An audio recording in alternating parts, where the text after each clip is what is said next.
Vous pouvez maintenant installer la coquille. Placez le bassin dans le fond du trou et vérifiez le niveau dans les deux sens.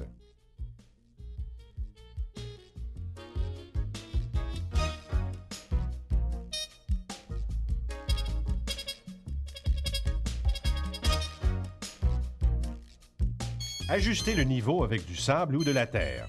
Remplissez les espaces entre le sol et les parois du bassin jusqu'à ce que les bords soient bien soutenus.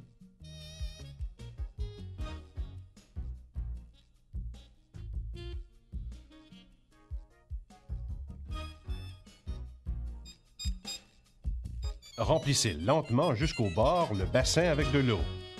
En prévision de l'hiver, ne videz jamais plus que la moitié du bassin. Finissez de remblayer tout en continuant de remplir le bassin. Pour la création d'un bassin plus grand, il sera nécessaire d'utiliser une toile au lieu d'un bassin préfabriqué. Vous pouvez opter pour une toile de Little Giant. Cette toile est flexible et s'installe très facilement. Elle est appropriée pour les plantes et les poissons. De plus, elle résiste aux rayons ultraviolets. Creusez un trou à fond plat et dont les courbes ne sont pas trop complexes. Étendez bien la toile, puis retenez-la sur les côtés avec des pierres. Remplissez le bassin d'eau. Le niveau de l'eau devrait arriver juste un peu en dessous du niveau de la rigole. Complétez le contour du bassin en plaçant des roches ou des pierres dans la rigole.